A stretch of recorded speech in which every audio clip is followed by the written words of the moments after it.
My family wasn't very a religious Christian family. We used to go to church sporadically, not all the time. Easter, possibly Christmas, a wedding, or a funeral. I would say about when I was 13, about 1993 or 94, unbeknownst to me, my grandmother was diagnosed with cancer. So maybe a little time before that, they didn't tell us. And at that time, my family members, including my mother, were becoming a little more religious. My mother was becoming a little more religious. She started to attend church a little more regularly. First, it was by herself, and then she used to ask us to go, and we were like, no, we don't want to go to church. I want to watch football. That's more or less thing. I want to watch football and stay at home. And then it came to a point where she started making us go. And so we started going to church on a regular basis. In that time, I was about maybe 1993, 94. And my personal feelings towards it, it was it was something I didn't really like. I wasn't really used to it, and I really didn't take affinity to it at all. My real story of becoming a Muslim actually starts off with my cousin, and it really goes back to his father. My cousin, his mother and my mother are sisters, and he's my maternal cousin. In the 70s, she married a man, a Muslim man. This man, he became Muslim in I want to say 60s, in the late 1960s, maybe 1967 or so, I'm not for sure. Dr. Saidi Liwaru, Allah yarhamu, may Allah have mercy on his soul, he's now deceased. And they got married, they had a child. The child's name was Tariq, or Tariq, as we say. Once he got older, he started to practice, decided some events happened in his life, and he started to practice Islam a little more. And that's when he opened up his shop, and that's how I began to work for him. And as a result, in a very weird and quirky way, as a result, I became, started to work for him, became an employee, and ended up becoming Muslim. After I became Muslim, I was 15 at the time, he would always encourage me to learn. We'll send you to some place where you can learn Arabic and learn about Islam and come back and teach us. And so that was always kind of like his encouragement. And during my first 3 or 4 years of Islam, 3 years of Islam, with that encouragement, he informed me about a group of professors coming from the Islamic University of Medina. And he said, well, listen, they're going to have interviews and some lessons and interviews. Are you interested in going? And I said, sure, why not? And so he pretty much left his shop and closed up his shop and left it with someone. And we went to Detroit, Michigan in the summer of 1998. And he took me there, and as a result, I was one of the 13 students that got accepted that year in 1998, and that's how I got over. So I feel that I had a very nurturing Islamic upbringing for the most part, and that's basically how I became Muslim and how I became to study Islam for the most part. Actually, yeah, in '95. I became Muslim on Christmas vacation, of all things. I became Muslim Christmas vacation. It took me some time to actually talk to my mom about it, and my other family. And but after I became Muslim, maybe about a week or so, I told my mom. She started to cry. She cried. It was something that was contradictory to her newfound faith, and it was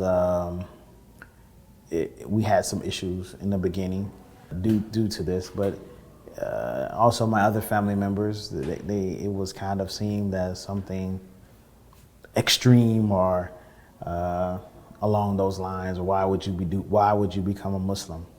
My father, though he was divorced from my mother, he told me basically, you're a young man now, and you can, try and make your own decisions as long as you're happy for it, which is, with that decision. At school, I had some run-ins, not too many, not a whole lot. I had some run-ins trying to pray Jummah. They wouldn't let me at that time. They wouldn't let me go to Jummah every Friday. When I took my Shahada, the Sheikh Abdul Rahman, he said, "Listen, man, you could step out this door."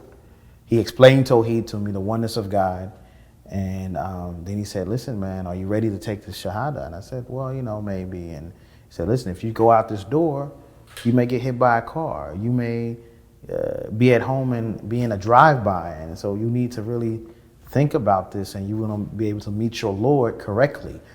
And so that really put some focus in some things, and that's when I actually took my Shahada. And then I was accepted to go to the Islamic University of Medina in Saudi Arabia. And there, pretty much I was 19 years old. I went there in August 1999. I studied Arabic for 3 years, and I did a bachelor's in Islamic theology. And then I graduated in 2006. In January 2008, that's where I started working in a school called IQRA, or Islamic Association of North Texas Qur'anic Academy, and I've been here ever since. As far as my work experience is pretty much concerned. I think that the Muslim world is, as we see now in current circumstances, turmoil. And I kind of see this as, and I hope it to be a cleansing, and I hope and I pray to Allah subhanahu wa ta'ala that it is a way that we are, for the Muslims to return to Allah, and to return to focusing on their purpose, and focusing on giving da'wah, calling to Allah, focusing on spreading truth, upholding justice, because these are the things that have gone away from our Muslim countries. You can take any one of the Muslim countries and you'll find that it's known to be in its day-to-day routine, not very, a lot of bribery and political turmoil and strife, and you have these, very strong, oppressive dictators that stop the practice of Islam, stop the practice of things and of those natures. And so I see this, and I hope that it's a cleansing. And those are for mainly the Muslim countries. And I see the countries in where the Muslims are a minority. You see that they're often getting bigger. Islam is spreading. Bring a lot of people into Islam. Is if we really explain and put out there our belief system, and made sure that, you know, people didn't have to guess, and that Muslims are not scared to tell how they believe in God and you know, how you worship God. And then number two is to really make sure that we are upholding our deal, our end of the bargain, and practicing Islam.